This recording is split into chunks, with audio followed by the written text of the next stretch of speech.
Kapčiafukas insitaisęs ant soskį. Vėl išsijungia.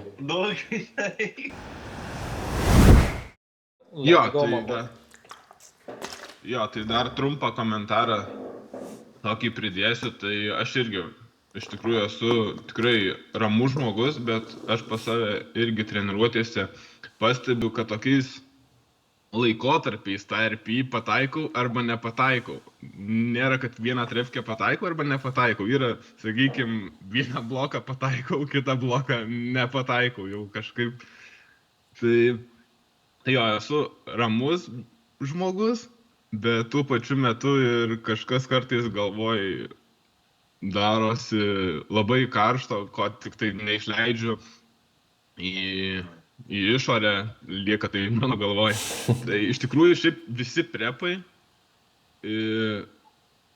kažkaip pastebėjau, kad nežinau, ar pavyksta susifokusuoti ar kas, bet visų prepų gale paskutiniai blokai būna galbūt minimalūs overshootai, bet tuo pačiu metu ir labai labai sėkmingi blokai būna. Tai nežinau, tokia tendencija, toks trendas yra. Dabar irgi tą patį, ne? Ta prasme, turim su tavo treniruoti. Vėl gaudau momentumą, vėl ateina ir vėl galvoju tą gal net ir skausmą nustumiu, kad man čia nėra to jokio ten lower backo skausmo. Aš galiu įdėti, kiek galima, žinai, aš dabar priepinu varžybom, tai tą skausmą numetu į šoną, žinai. Nu, žiūrėk, tu man turi vis tiek užsiloginti normaliai. Gavom kalbėti apie RPI, tai aš galiu pasidalinti, kai man šitas dalykas ėjo. Visai tai irgi pirmų periodų, kiek turėjom pirmus du, jau žiūrėk, Rokai, beveik metai dirbam, palauk, jo? Spalio mėnesį metai. Laikas skrenda. Vidury, nu, tai va, jau kiek blokų praėjom, tai pirmi du blokai, irgi ten pirmi 3 gal net, ne, pirmi 2 buvo, jo, tai buvo žiaurus overshootai, nemokėjau savęs laviruoti ir tikrai nemažai užtruko šitas dalykas, bet taip einant tam laikui, tai tokį įsiaiškinau dalyką, kad atrodo, žinai, tiesiog geriau kartais pradėti mažesniais tai svoriais, kad ir undershootinsi, žinai, bet pasigauni tą tokį bloko gerą momentumą ir tada puti jau ten 4 savaitę, jau dažniausiai, žinai, jau ir neprašausi, nes jau būni užsibildinės, pagavęs tokį kaip ir piką tą, ne, gaudom piką. Žodžiu, ir tada būna tikrai visai labai gera savijauta ir būni jau arti tų savo tokių kaip ir maksimumų, kas būna duota tai dienai, nu, žodžiu, ta prasme, tam duotam RPI ir ta tikimybė atrodo, kad tu overshootins, jinai gerokai sumažėja. Bet jeigu pradėsi, jau pirmą savaitę super dideliais skaičiais. Pasigalina. Bet irgi vėlgi negali net ir toj pačioj 4 savaitėje ten per daug, ta prasme, užsigazuot, per daug užsihypint, nes nu, ten nespaudžiam, ta prasme, ten 10 RPI, ten kokį 9,5, ten labai retas atvejis, kada būna 9. Tai, nes jeigu irgi per daug užvarysi, nu, tai viskas, tu sugadinsi ateinant į tada bloką visą. Nu, ir toksai, vat, tai šitam įgūdžiui tikrai reikėjo laiko ir dar čia tuo labiau, kad mūsų ir tie temperamentai ir approachai daugumos skirtingi, nors ir labai panašiai einam, bet vis tiek skirtingi, tai vieniem reikia. Bent jau aš, tai pavyzdžiui, tikrai lėtai mokausi, man reikia kalt tą patį per tą patį, nežinau, kažkaip galva labai įdomiai dirba, niekaip nepriima tos informacijos, kol ateina tas nušvitimas, tai, nu, ta prasme, reikia laiko. Tikrai taip. Realiai kiekvienas blokas arba kiekvienas ten, nežinau, treniruočių ciklas turi kažkokį planą, ne? Ir kuo tu geriau laikysiesi planą, tuo tu, sakykime, arčiau priartėsi prie to originalaus tikslo, kodėl tas planas buvo sudarytas. Ir viskas, tai čia, manau, geriausias paaiškinimas, kodėl reikėtų laikytis kažkokių ten RPI, žinai, svorių range'ų, repų range'ų ir panašiai. Tiesiog, nes tai yra suplanuotas iš anksto planas, kuris realiai prives tave prie kažkokio tai outcome, prie kažkokio tai tikslo. Ir kaip gerai arba kaip tiksliai pasieksi tą tikslą ir apsisprendžia tie, ar gerai pasirinksi svorius, prasme, ar ten pakankamai stengsis trefkėse, visi kiti dalykai, recovery, aišku. Plius dar prie to galim priskaičiuoti ir viskas.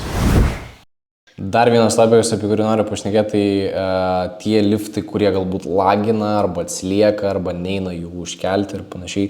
Tai aš manau, kad visi iš čia esantys žmonės patyrė tikrai tokių periodų, kuomet kažkuris vienas liftas ten, pavyzdžiui, nesisekė, neišėjo jo kelti ten ir panašiai palyginus su tais kitais gal dviem. Ar sutinkat? Tikrai taip. Labai Puikus įprasta to praktika. pavyzdys. Tendencija, arba vienas neina, tada du eis visą laiką. Bet čia visiems labai tokia relatable tema, ne? Tokia. Jo, žiauriai. Ir aš manau, visai geras topikas būtų, ta prasme, padiskutuoti apie potencialius dalykus, ką galbūt reikėtų pasižiūrėti, kokius žingsnius galbūt reikėtų priimti, kad tas ir kitas liftas galbūt, pradėtų kilti, arba bent jau išsiaiškinti, kodėl neina būtent kelti. Nes, pavyzdžiui, squatas ir deadliftas pas kai kuriuos žmonės turi labai tokį tiesioginį ryšį. Jeigu mes labai pušinsim squatą, galbūt deadliftas taip neis, kaip mes norėtume. Ir atvirkščiai, galbūt labai pušinsim deadliftą, tada squatas nelabai tarkimiais ir panašiai. Bet irgi galima tą ryšį kažkokį surasti ir vieną ir kitą liftą tikrai galima pušinti. Tik tai reikia ieškoti ryšį. Prie ko aš einu, tai gal net ir galim sudėlioti tokius žingsnius arba tiesiog dalykus, į ką reikėtų pasižiūrėti, sportininkui, kuris galbūt neturi trenerio, ką galbūt reikėtų pasižiūrėti ties kuriom vietom, kodėl tas liftas neina. Pirmas dalykas, aš manau, galbūt paprasčiausia pradėti nuo technikos. Ar nėra kažkokių techninių errorų? Ne? Nes, tarkim, tie patys energy leakai kažkur gali būti, ta prasme, ne sistemoje, bet pačiam judesyje, kai tu leidėsi, pavyzdžiui, squatas. Darai, pavyzdžiui, low bar squatą, bet ten, ta prasme, pozicija tikrai nėra stipri, galima sakyti, pagal biomechaninius visus principus ir panašiai, galbūt ten reikėtų kažką pasižiūrėti. Benchas irgi taip pat, gal ten leg drive'as nėra aktyvuotas in the first place, deadliftas, gal ten slackas nėra traukiamas, ar ten pozicija nėra tinkama, gal labai extended tu esi, pavyzdžiui, sumo traukia ir tu esi max extended, kaip pavyzdžiui, weightlifterių nugara, vos net tokia būna, ne? O visi žinom, kad powerlifterių būtent tas įprastas deadlifto posture tiesiog turi biškį daugiau rounded nugaros pozicijos. Ne visiškai kablysiasi, bet, prasme, į tą rounded poziciją, į tą neutralesnę poziciją. Tai pirmas dalykas tai būtų technikos analizė. Antras dalykas tiesiog stimulo. Būtent pasižiūrėti, ar pakankamai stimulo gauni. Kaip jautiesi būtent treniruotėse, kaip ten štanga jaučiasi, kaip raumenys jaučiasi, ta prasme, gal labai fresh būni visuose workoutuose, pavyzdžiui, squatas neina ir visuose squatuose, sakykime, technika gerai jaučiasi, technika atrodo gerai vizualiai irgi, bet visada jautiesi fresh, ne? Tai galbūt čia turim tokį dalyką, kad tiesiog galim pakelti krūvį, nes tu visada jauties fresh, negauni pakankamai stimulo ir tiesiog padidinus stimulą, tas squatas turėtų irgi atsigauti ir, ta prasme, progresuoti. Tai aš manau, tokie pagrindiniai dalykai, ką žmogus galėtų pasižiūrėti, ne? Jeigu jo liftas neprogresuoja. Norit papildyti kažką? Tai kad treneris, tu jau viską išpasakojai, gal papildyti. Papildykite, jeigu gal iš savo patirties kažką dar turit, kai dar nesitreniravome kartu, tarkim. Ne visi gali, gal suprast tą rounded backą, ne? Ta prasme, mums tai viskas aišku, kad korpusas būna užrakintas ir... Paleisti pečiai biškį priekį, ta prasme. Paleidi pečius, ne, bet žinai, kad žmonės nesivizduotų, kad tu kablys ir turi ten, žinai, būti truputį, ta prasme, ne visas, ne. Korpusas turi būti sustekintas ir tada paleidi tą viršų nugaros. O papildys, kad net nežinau, realiai tu esminius aspektus ir supasakai, ta prasme... Arba būni detrained, kas dažnas atvejis, ta prasme, esam jautę, žinai, iš mūsų dviejų praktikos, o ne šitą dalyką. Ta prasme, kad jeigu nepapušinam ir nesam pagavę normalaus momentumo, nors ir traukai aš tikrai sudėtas, ta prasme, čia mano liftas, bet jisai iš karto eina į apačią, ta prasme. Taip. Ir techniniai dalykai, jo, pavyzdžiui, kiekvienam čia skirtingi dalykai, bet man tai dabar bent jau šiuo momentu tai pagrindinis turim skubėjimą paprasčiausiai.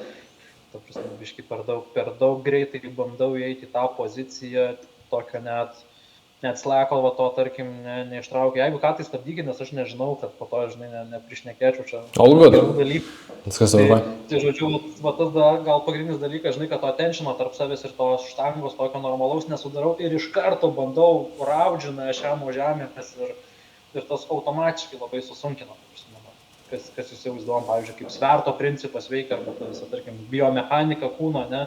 Nu, tai čia tas pats, kaip, nežinau, tempt automobilį, tarkim, ant va, su kažkokiu trosu ir, ta prasme, jo neįtempus kito automobilio iš karto. Smūgiuot. Jo, toks smūgis gaunasi, nu tai kas bus, nu tai va tas pats ir su ta trauka. Gautų ant motyvo už tokį traukimo mašinos. Čia jau turėtų net jie badį. Pyp. Jo, tai aš dar noriu papildyti truputį. Jo, varyk. Aš manau, kad dar vienas labai svarbus faktorius yra tiesiog bendra raumeninė masė, nes yra sportininkų, kurie ateina, sakykime, su tiesiog paprasto sporto bazė 8, sakykime, metų į tą trikovę ir yra, kur, žinai, žmogus nuo 0 ateina į tą trikovę.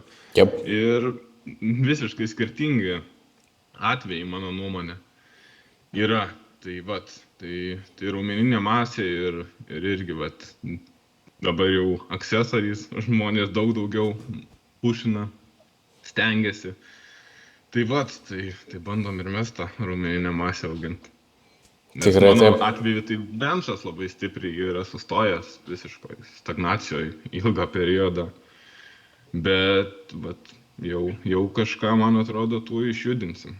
Tikrai taip. Viskas jau tikrai yra dabar daug geriau. Dar daug kas ir tiesiog nemėgsta valgyti ten, žinai, gal tu ir pušini ten save treniruotėse, bet ten tas raumo iš oro neišauks, jeigu, žinai, nieko į save nedėsi. Nu, ta prasme, tu turi ir valgyti stipriai ir normaliai, žinai, nes tu, tarkim, gali tiesiog švaistyti savo laiką, ten atėjęs į tą salę, ten save pušinsi, žinai, deginsi, namo grįžęs, ten net nevalgysi, žinai, nieko, ta prasme, jokių kalorijų visiškai save neįdėsi, svoris neaugs, tai tavo, ta prasme, ta salėje tas praleistas laikas jis virs nieko, nu ir praeis metai, 2, 3, masės neužauksi ir ten bus tik susvilinta viskas ir nebus nei tų raumenų, nei kažkokio progreso. Jo, faktas. Nėra stebuklo, reikia sunkiai treniruotis, daug valgyti ir gerai ilsėtis, viskas. Faktas, jo, ta prasme, iš anksčiau šitas dalykas galbūt irgi yra atėjęs, kad, ta prasme, powerlifteriam akcesorius nereikia daryti. Bet dabar, manau, jau yra pasenę, nes, ta prasme, visi akcesorius daro. Ta prasme, tu pažiūrėk į bet kokį treniravimo, tarkim, ten, nežinau, kažkokį metodą, žinai, kad ir tą pačią tradicinę periodizaciją, kuri, na, biški irgi pasikreipus dabar, labiau modernesnė tokia. Vis tiek pamatysi, kad pušina žmonės akcesorius. Vieni pušina dėl to, kad tiesiog pamato, kad kažkas pušina, žinai, o kiti tiesiog pušina dėl to, kad tai yra kažkokia sistema, žinai, darni.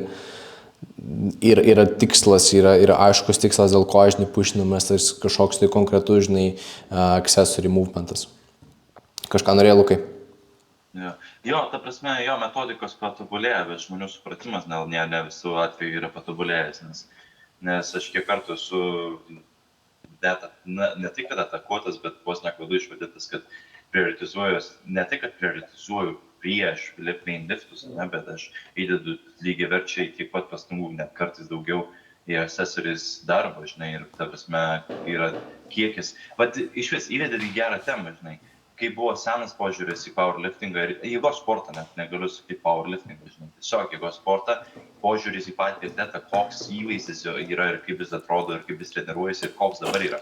Ir vats ir sakau, aš susiduriu dar su žmonėm, kurie yra gan jauni žmonės, bet jie sako, ne, tai reikia tik squatint, benchint, deadlifting, kam ten save naikint prieš accessory, žinai, per daug nusivarginti, tada neina liftai, žinai. Jie neturi tokio bendro suvokimo, kad pagalbiniai dalykai yra reikalingi. Tu mašinos rato nepakeisi, bet ant rato. Tai čia tas pats, tau reikia papildomo asistento, kas yra asistentuos tave ir padarys tave geresnį ir paruoš tave tiem kompleksiniam judesiam. Tai vat sakau, tai ir net ir su maistu, kaip šnekėjo dar, ne, reikia valgyti. Anksčiau būdavo toksai įvaizdis, kad tipo, jėgistų reikia tiesiog privalgyti daug riebalų, visko, Pilvas. daugiau, pilvuko tu reikia, bet diržas geriau sėdi, žinai. Ir svarbiausia tik tais ilsėtis, kas 20 minučių tarp setų, 5 valandas sportuosi, o poilsis turi garočią neskubėti nieko, aksesuaris bicų nereikia, bet nustrauksi bicus, įdarysi bicus, žinai, Kojas kartą per savaitę daryti, nes per daug negali. traukti vienu kartu per 2 savaitės ir bus viskas gerai. Tai sakau, o dabar pažiūrėkit, bet, pavyzdžiui, Gustaf, ne, yra 93 karalius ir Sheffieldo karalius, ne, švedas. Bičas valgo bičas konkrečiai, kaip bodybuilderis ruošiasi ant scenos, nes nori išlaikyti savo svorį ir valgo grinai, čia ne įžeidimą pasakysiu, bet šuns gyvenimas, šuns mityba. Tu valgai tą patį non-stop. Bet jeigu patinka, tai why not, žinai? Bet čia iš tikrųjų šitas dėl mitybos tai labai patogus dalykas, dėl to, kad nebūna, žinai, net vietos paklaidai, kur nuklyst. Ir čia skaitau žmonėm, tai yra dovana, kurie tai gali daryti, ta prasme, kurie gali valgyti tą patį maistą, nes aš negaliu, man pavyzdžiui, aš labai jautrus maistui, ta prasme, turiu keisti, turiu nuolatos keisti kažką, nes negaliu ilgai prie to pačio stikinti. Va čia dabar ant klaustuko yra ta košė, kurią čia ryte matėt, kai valgyti. Ir jinai ant klaustuko, kiek aš ilgai galėsiu valgyti, iki kol reikės keisti kažkur. Tai čia dovana šitas dalykas. Ne. Jo, bet apie kūno kompoziciją galim dar, ne, gal, trumpai čia aptarti. Jo, tai kūno kompozicijos vien tik pokyčia, ne, o kaip pasižiūrėkit dabar į powerlifters, nesvarbu, tu paimsi 6 kg, žinai, powerlifterį ar tu 105. Skirsis ūgiai, taip, suprantu, bet dabar pats raumenynas, ne, pamatysi, kad ir tie yra jacked. Tik tos svorio kategorijos limituose jacked. Žinai, nebus taip, kad pasidarys 105 ir 6, nebus tokių pačių, žinai, diametrų ir dydžių žmonės, bet dabar visi yra jacked. Tai irgi tai kažką pasako. Jeigu net nelenda kažkaip tai į mokslą, jeigu kažkam nepatinka tie visi science-based dalykai, o čia science niekada nebus realybė pritaikoma ir panašiai. Aš taip nesakau, nes patys žinot, kad science-based dalykai neveltui yra science-based. Ir matom, kad jie veikia, ta prasme. Tai manau, kad čia net nereikia išsiplėsti iš tą diskusiją, bet ta prasme, tiem žmonėm, kurie, science-based yra bullshit, ne? Pažiūrėkit, visi yra jacked. Kodėl yra visi jacked, ta prasme? Kodėl visi pasaulio čempionai yra visi jacked, žinai? Kažkokią tai turi gal prasme, žinai, tie būtent raumenys ir antropometriniai duomenys. Realiai, žinai, čia pasižiūri į dabartinius, ta prasme, aukščiausio lygio powerlifters, jau pasaulio čempionai, Sheffieldo čempionai, ta prasme, kas jau į Sheffieldą patenka, jau yra čempionai, žodžiu, tai ta prasme, gražu žiūrėti, jie atrodo kaip tokie mid-bodybuilderiai, ta prasme, taip sudėti, aišku, ta prasme, nėra tokie estetiški dėl to, kad vis tiek, ta prasme, vieno pačio pritūpimo ir nuotraukų, tai ta prasme, čia niekam nepaslaptis, kad midsekstionas biškai didėja, labiau į glūcus viskas eina, ta prasme, nes, pagrindinės dalys, kurios labai atlieka tas tokias ir stabilizavimo ar tas jėgos funkcijas, ne? Tai jo, bet ta prasme, jie visi tokie raumeningi, visi ryškus ir visi galingi.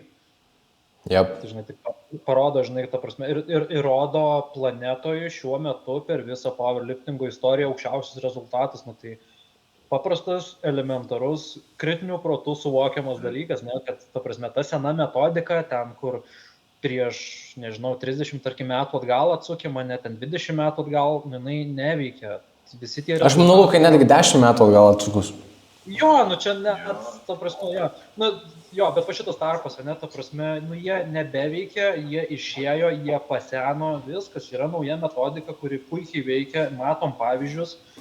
Ir viskas, nes irgi tas gal stereotipas anksčiau nuo tų senesnių laikų, kad čia turi valgyti, kaip ir Lukas ten sakė, ten riebalų, ta prasme, bilė ką, jėgos trikovininkui nesvarbu, ką tu valgai, net svarbu valgyti ir valgyti daug.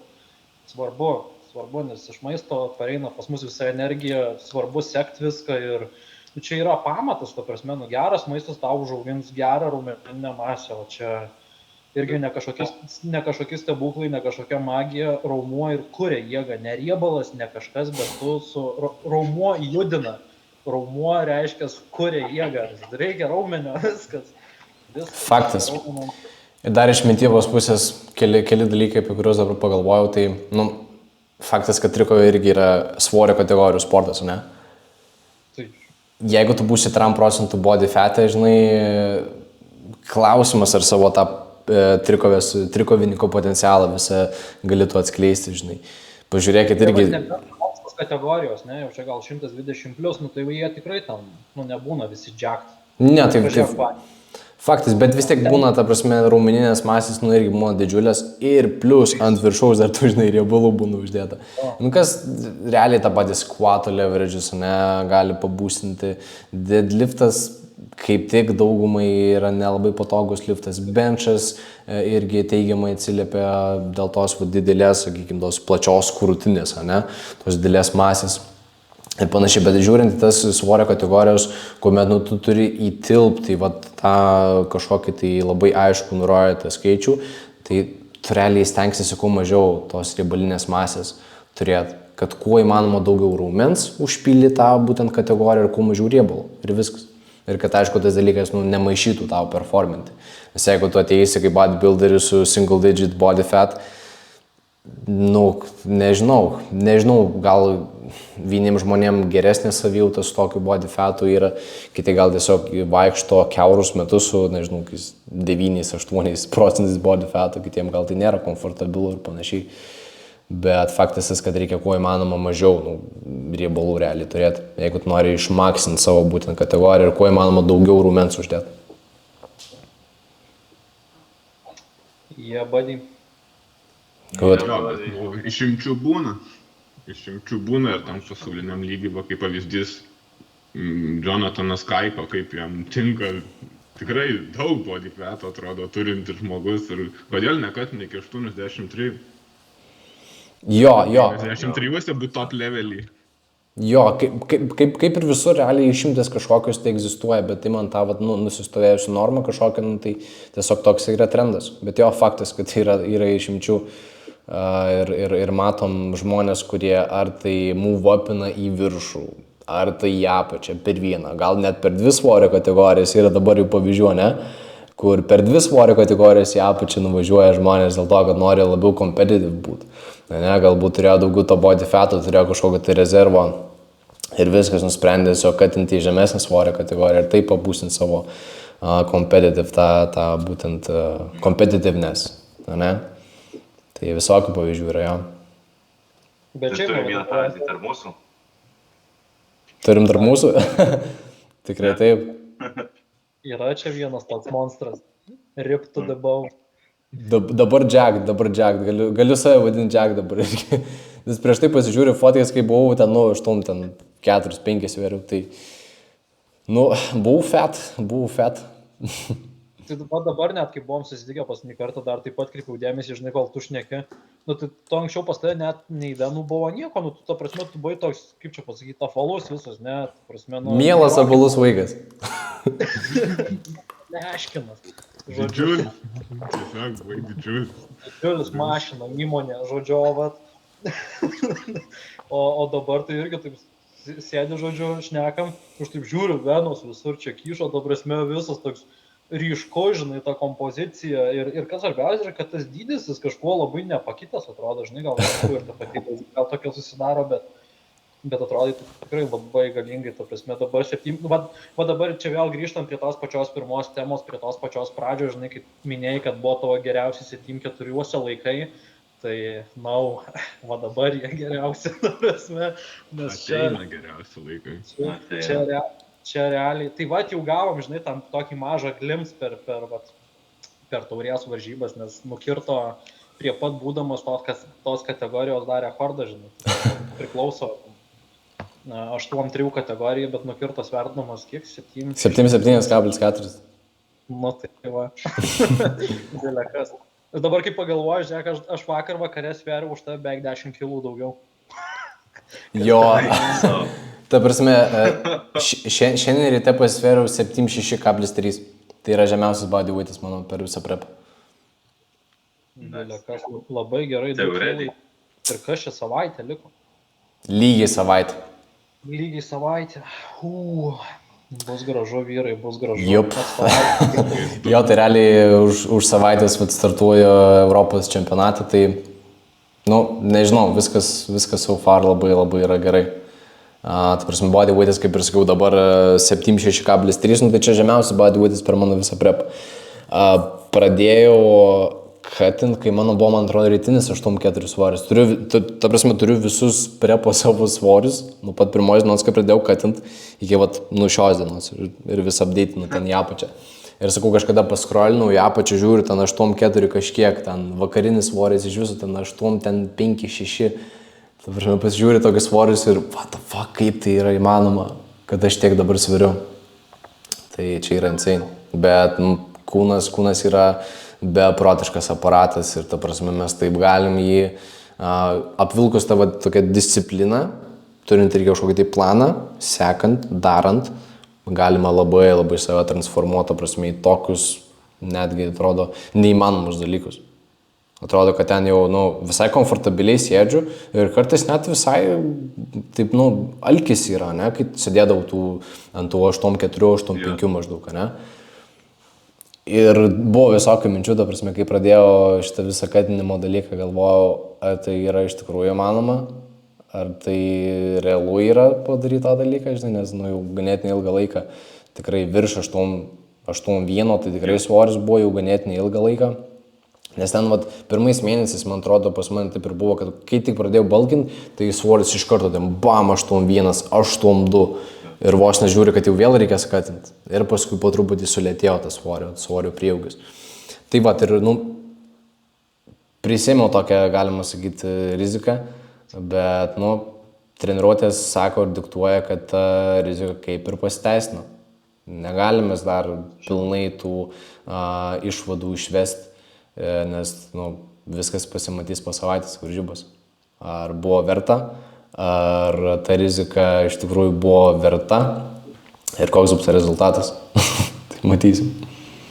Kol kas iš jėgos pusės tai matom, kad tikrai viskas, žinai, labai gerai. Bodyweightas krenta, žinai, savijauta gera, ta prasme, pats jautiesi gerai, psichologinė būsena, net nekalbu, ta prasme, žvėriška, žinai. Aš tai jau pats hypinuosi, tau tai negalima, tu dar būni ramus, man galima. Aš dabar šnekėdamas jau, aš toks biškai, žinai, pradėjau įdėti.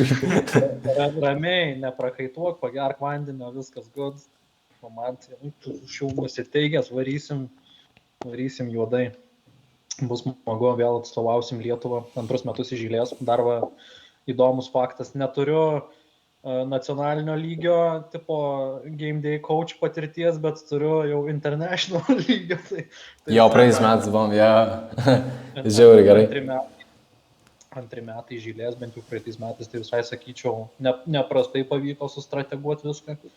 Tikrai neprastas outcome'as išėjo, tai tikėsimės, kad šitais išeis dar geresnis. Tikrai taip. Bandysim dar tikslesnį padaryti. Tikrai taip. Tai so far nominacijos esu 5, aišku, nominacijos kaip ir daug ko nepasako, nes tu pats gali ten arba labai didelius skaičius užsidėti, didesnius, sakykim, arba mažesnius skaičius, kiti varžovai irgi taip pat gali, tai realiai labai daug neskyriau laiko analizai kitų atletų. Aš žinau, kad jeigu aš padarysiu viską, kas lemta ir kas įmanoma, tai aš būsiu patenkinęs savo rezultatų ir kas jau gausis tą jau dieną, kokia forma ten lentelį pasikeis mano ten pozicija, tai vis tiek bus didelis laimėjimas. Tai aš manau, kad mano pagrindinis tikslas ir būtų, sakykime, tuos savo tikslus realizuoti ant platformos. Ir, top 5, jeigu aš pasiekiu top 5, tai čia yra vienas iš reikšmingiausių mano karjeros pasiekimų so far 100%. Nes koks lygis dabar žvėriškas yra, ta prasme, tai top 5 būti Europoje, 5, tarkim, stipriausias žmogus juniorsų Europoje, čia yra didžiulė garbė man. Kas buvo, tarkim, nežinau, 5 metai atgal, netgi tie patys 3 metai atgal, ne, tai buvo šiek tiek kitoks lygis tikrai ir viskas kasmet labai stipriai keičiasi į tą aukštesnę pusę, aišku. Meistriškumas auga, rezultatai auga labai eksponentiškai ir ta prasme tarp varžovų skirtumai total irgi labai mažėja. Prasme, tai bus labai įdomu ir žiūrėsim, kas gausis iš to. Žiūrėk, o primink praeitais metais tu 18, 16, kuris buvai? Kažkas tokio, jo. Tokio, ne, iki 83. Pirmos varžybos, ne, o šiais metais jau kalba eina, kad nominacijose 5, ne? Tai net top 10, vien suvokiant šitą faktą, truputį atsisėdus, pakvėpavus ir pabandyti suvokti, ne, kad mūsų visą komandą treniruoja bičas, kuris jau nominacijose Europoje, ta prasme, žemynė visam, yra 5. Tai čia, kosmosas, aš ta prasme, nežinau, man tai net žodžių trūksta ir ta prasme, kebra, kas klausysit šitą podcastą, atsisėskit ir pagalvokit, ta prasme, koks tai yra lygis. Mes tai čia dar žaidžiam savo smėlio sakau, aikštelėje. Kol kas. Europoje, kol kas. Tai kol kas, bet žodžiu. Tai va, bet dabar kalba eina apie tave. tai čia yra wow, žinai. Labai aukštas meistriškumas ir Lietuvoje, kad net sakyčiau, kad ko gero vienas aukščiausių rezultatų, ta prasme, bent jau šiai dienai būtų klasikinėse varžybose, aš ten nekalbu apie equipped. Klasikoje, man atrodo, niekas tokiam lygiai nėra buvęs. Taip, Ramunė aišku, bet čia iš moterų pusės. O iš vyrų pusės, tai Amandas Paulauskas, žinai, bet nežinau, ar... Nesiskaito, aš tai neuskaitau. Jo, nes, ta prasme, jis buvo pagautas su dopingu ir ne vieną kartą liktai, ne, tai aš nežinau, ar jo rezultatai dabar ten skaitos ar nesiskaito. Pasaulio rekordai kažkurie tai tikrai yra anuliuoti. Nežinau, kaip ten yra iš tikrųjų, bet... Bent jau Open IPF, tai man atrodo diskvalifikuoti ir anuliuoti. Liko savaitė, užbaigim šitą temą iki galo gražiai, tai liko savaitė. Ir viskas, liko paskutiniai akcentai, paskutiniai tokie taškeliai sudėti ir važiuosim daryti kažko gražaus. Tikrai taip, iš tikrųjų, sakau, šitos varžybos atrodo, kad, ne tai, visos varžybos yra tunnel vision visiškas, ta prasme, kad tu esi susikaupęs, labai fokusuojas ant to dalyko, stengiasi, gal kažką netgi ir paukoji, čia irgi labai įprasta praktika, kad tau kažką galbūt reikia paukoti, galbūt negali kažko leisti savo, galbūt negali leisti savo pasižiūrėti kažkokio tai filmo, ta prasme, nori vakare išsijungti filmą, kokią 9 valandą vakarų, bet tau reikia eiti miegoti. Tau reikia eiti miegoti, ta prasme, aš dabar einu praktiškai miegoti 9 kartais, netgi prieš 9 lovai būna. Ta prasme, kad kuo daugiau tų valandų išmiegot. Ta prasme, tai dabar valandų miego vidurkis yra 9 valandos. Tai tiesiog viską, ką įmanoma darau, kas nuo manęs priklauso. Ir kaip ir sakiau, realiai aš stengiausi, aš darau ir treniruotėse effortą 100% dedu, maistas, miegas, rutina visa irgi 100%, bet kas jau ten bus, jau bus, nežinau, nulemta prieš visą gal tą renginį, nežinau. Tai žiūrėsim realiai, bet sakau, per prepą 120% atsidavimas ir pastangos tam būtent dalykui ir viskas. Ir per pačias varžybas, aišku, bus, žinai, pušinimas maksimaliai, kiek tą dieną bus jėgų ir tiesiog atiduosiu visas jėgas, kiek tik turėsiu tą dieną.